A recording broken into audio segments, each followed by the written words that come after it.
ব্যাংকার বন্ধুরা, আসসালামু আলাইকুম। আরেকটি নতুন ভিডিওতে সবাইকে স্বাগত জানাচ্ছি।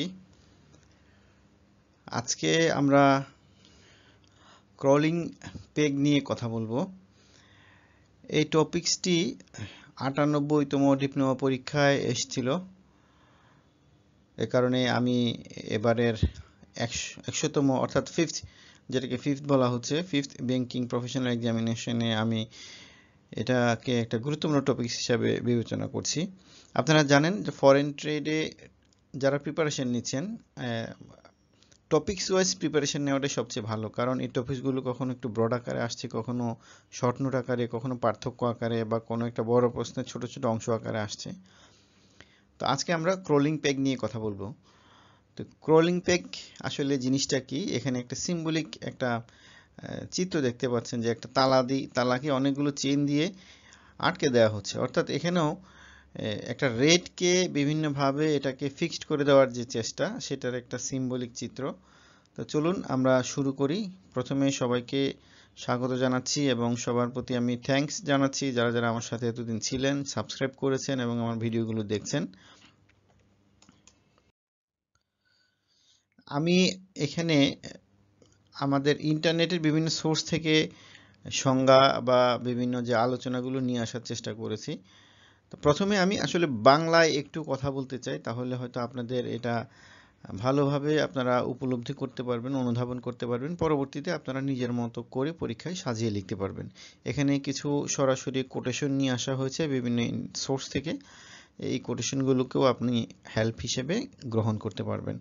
প্রথমে যেটা বলি, ক্রলিং পেগটার আগে যেটা বলি, আপনারা জানেন যারা ফরেন ট্রেডে পড়াশোনা করছেন, আমাদের কিন্তু ফরেন কারেন্সির এক্সচেঞ্জের একটা রেট থাকে। অর্থাৎ আমি একটা ডলার কিনতে গেলে কত টাকা দিয়ে সেটা কিনতে চাই এবং বিক্রি করতে গেলে সেটা কত টাকা দিয়ে বিক্রি করতে চাই, এখানে বিভিন্ন ধরনের রেট আছে।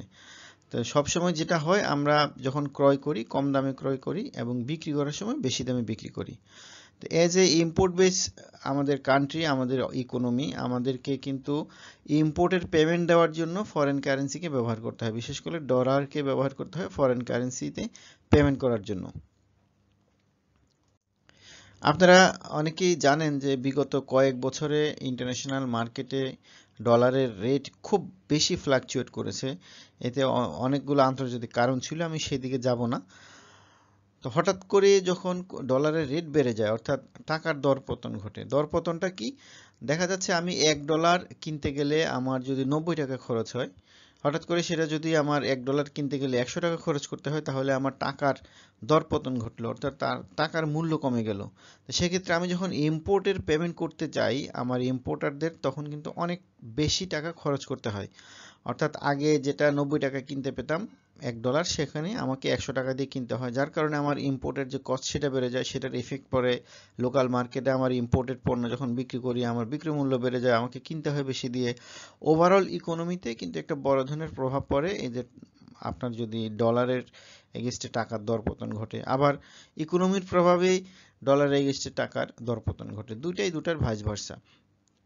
এখন আপনারা যারা ফরেন ট্রেড নিয়ে দেখে পড়াশোনা করেছেন কিংবা ইন্টারন্যাশনাল মার্কেট বা ইকোনমি নিয়ে একটু পড়াশোনা করেন, তারা জানেন বিগত বছরগুলোতে হঠাৎ করে আমাদের ডলারের এগেইনস্টে টাকার বিশাল দরপতন ঘটেছিল। তো যার কারণে ইম্পোর্টারদের কিন্তু অনেক কস্ট বেড়ে গিয়েছিল এবং এটাকে সামাল দিতে গিয়ে গভর্নমেন্ট বিভিন্ন ধরনের পদ্ধতি অনুসরণ করেছে। যে আমাদের যে অনেকগুলো পণ্যের উপর আমদানি নিষেধাজ্ঞা দেওয়া হয়েছিল, তারপর রেঞ্জ বেঁধে দেওয়া হয়েছিল।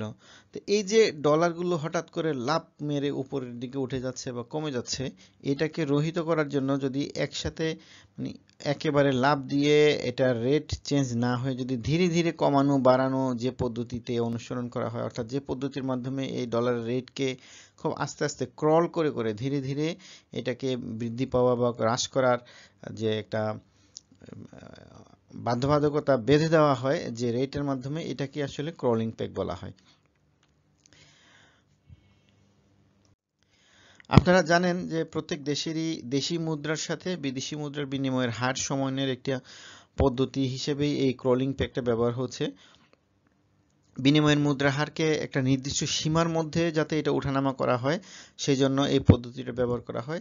দেখা গেল যদি এই পদ্ধতি না থাকে, আপনার হঠাৎ করে একদিন এটা ডলারের দাম বেড়ে গেল 120 টাকা, কোনোদিন 30 টাকা, কিন্তু আপনি যখন ক্রলিং পেগ দিয়ে এটাকে বেঁধে দিবেন যে 115 টাকা বা 116 টাকা বা 117 টাকার আশেপাশে হতে হবে, তাহলে কিন্তু এটা হঠাৎ করে এই বিনিময় হারটা, এক্সচেঞ্জ রেটটা কিন্তু বেড়ে যাওয়ার সম্ভাবনা কমে যায়। এবং এতে করে মানে ডলারের দামটা খুব বেশি বাড়তেও পারে না, আবার কমতেও পারে না। ব্যাংক এই রেটটা নিয়ে ইন্টারন্যাশনাল মার্কেটে অর্থাৎ ফরেন এক্সচেঞ্জ মার্কেটে এই রেট দিয়ে তার ফরেন কারেন্সি লেনদেন করে, আবার ইন্টারব্যাংক লেনদেন করে। তো আপনারা জানেন আগে যে রেটটা নির্ধারণ করে দেওয়া হতো সেটা হচ্ছে বাফেদা এবং সেন্ট্রাল ব্যাংক অর্থাৎ বাংলাদেশ ব্যাংকের মাধ্যমে আলোচনা করে প্রতিদিনই একটা ডলারের মানে রেট বেঁধে দেওয়া হতো।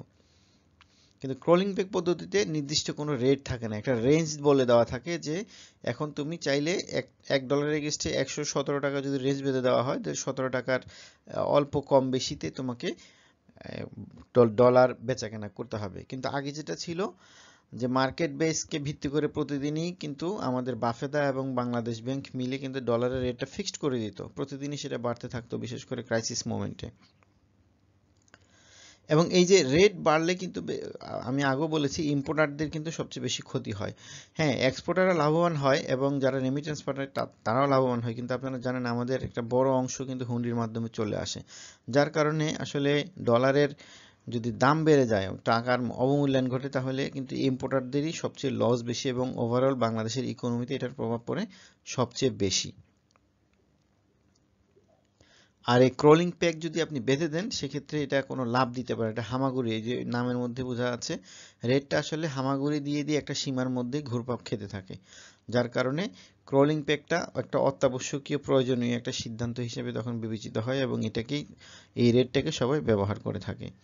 এই ক্রলিং পেগটা আসলে কখন দরকার হয়, যখন বাংলাদেশের বা যে কোনো একটা দেশের অর্থনৈতিক পরিস্থিতি নিয়ন্ত্রণের বাইরে চলে যেতে চায় বা বিনিময় হারের মধ্যে প্রচণ্ড রকম অস্থিতিশীলতা তৈরি হয়, যে আপনার রেটের কোনো মারাত্মক ফ্ল্যাকচুয়েশন থাকে, কোনো নির্দিষ্ট রেট থাকে না, ওঠানামা করে, এরপর মূল্যস্ফীতি বেড়ে যায়, এইসব কারণে কিন্তু এই যে ক্রলিং পেগটা করতে হয়। তো আমি এতক্ষণ বাংলা যেটা বললাম সেটাই এখানে ইংরেজিতে বিভিন্ন কঠিন কঠিন শব্দ দিয়ে বোঝানো হয়েছে। যেহেতু আমি ইন্টারনেট থেকে এই সংজ্ঞাগুলো নিয়েছি, সংজ্ঞাগুলো একটু কঠিন মনে হতে পারে, আপনারা সহজ করে পরীক্ষায় লিখবেন। তাই প্রথমে এখানে বলা হচ্ছে যে what is crawling peg. Crawling peg is A currency regime where a country fixed its exchange rate to another currency like US dollar but allow it to adjust gradually over time। অর্থাৎ এটাকে একটা fixed বলে দেয় যে এত ডলারের মানে এত রেটের বেশি তুমি যেতে পারবে না, এবং সেটা কিন্তু একদিন না, সে ধীরে ধীরে সেটা অ্যাডজাস্ট হয়, গ্রাজুয়ালি এটা ওই জায়গায় গিয়ে পৌঁছায় বা কমে বাড়ে। This small adjustment usually pre announce, এটা আগে থেকেই নির্ধারণ থাকে এই রেটটা, অথবা in response to economic indicator, অর্থাৎ ইকোনমিতে কোনো ধরনের বড় ধরনের দুর্যোগ হলে এই ধরনের রেটটা নির্ধারণ করে দেওয়া হয়। এবং এটা help the currency stay competitive and avoid sudden shock, এটা এই যে মুদ্রাকে একটা কম্পিটিটিভ একটা এরিয়াতে থাকার জন্য এটা হেল্প করে, এবং হঠাৎ করে কোনো দুর্যোগ অর্থাৎ রেট পরিবর্তনগত কোনো ক্রাইসিস যদি হয় সেটাকে সে কিন্তু স্টপ করে। আরেকটা সংজ্ঞা বলা হচ্ছে a crawling peg is a system of exchange rate adjustment in which a currency with a fixed exchange rate is allowed to fluctuate within a band of rate. অর্থাৎ একই জিনিস, ক্রলিং পেগ হচ্ছে একটা একটা নির্দিষ্ট ব্যান্ড করে দেওয়া হয়, মানে রেটের একটা এরিয়া বেঁধে দেওয়া হয়, এর মধ্যেই সে ঘুরপাক খেতে থাকে, অর্থাৎ হঠাৎ করে খুব বাড়বেও না কমবেও না।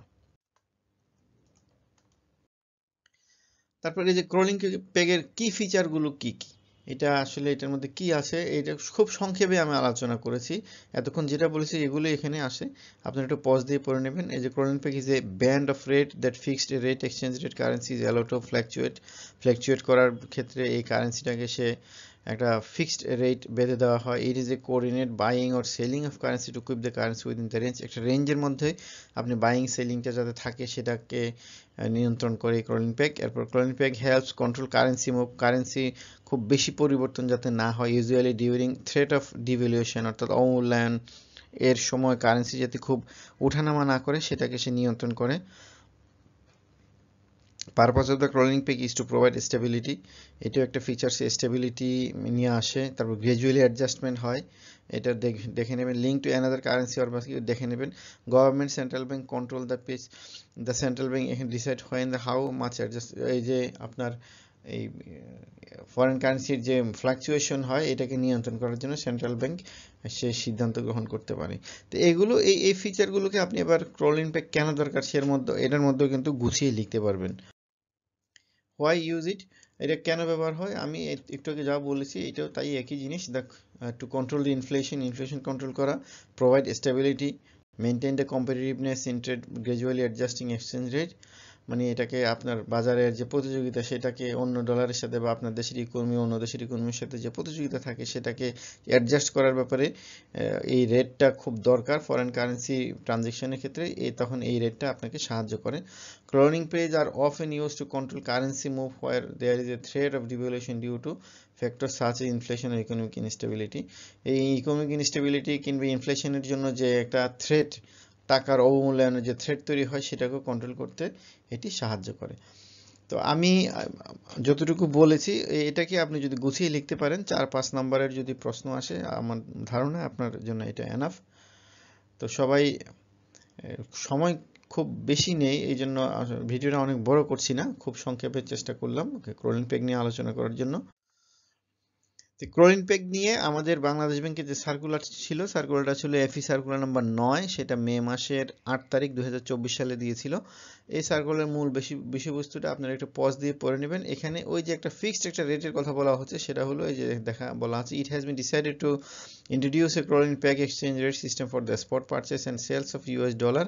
Under the system, a crawling peg mid rate has been set, এতে টাকা 117তে সে নির্ধারণ করে দিয়েছে। অর্থাৎ আপনি বেচা কেনা করার সময় 117-এর আশেপাশেই কিন্তু আপনাকে বাই সেল রেট নির্ধারণ করে মার্কেটের যে ইনস্টেবিলিটি, যে টাকার যে ওঠানামার যে হার, সেটাকে কিন্তু গভর্নমেন্ট বা বাংলাদেশ ব্যাংক যদি বলি সেটা নিয়ন্ত্রণ করার চেষ্টা করেছে। এই যে চেষ্টা, এই যে পদ্ধতি, এই যে প্রক্রিয়া, এটাই আসলে বেসিক্যালি ক্রলিং পেগ। তো সবাই ভালো থাকবেন, সুস্থ থাকবেন, আশা করি সবার প্রিপারেশন ভালো হচ্ছে। যাদের আমার ভিডিওটি ভালো লেগে গেছে অবশ্যই একটি লাইক বাটনে ক্লিক করবেন, কমেন্টস করে জানাবেন, সাবস্ক্রাইব করবেন এবং মোস্ট ইম্পর্টেন্টলি শেয়ার করবেন অন্যদের সাথে যারা অন্যরাও উপকৃত হয়। নতুন ভিডিও নিয়ে আবার সামনে আসব। পরীক্ষা শেষ হলেও আমি ফরেন ট্রেড বা ব্যাংকিং রিলেটেড বিভিন্ন ভিডিও নিয়ে আপনাদের সাথে থাকবো। বিশেষ করে ইসলামী ব্যাংকিংয়ের টপিকস নিয়ে আমি আলোচনা করার চেষ্টা করব। সবাই পাশে থাকবেন ইনশাআল্লাহ। আসসালামু আলাইকুম ওয়া রাহমাতুল্লাহ। সবাইকে অনেক অনেক ধন্যবাদ।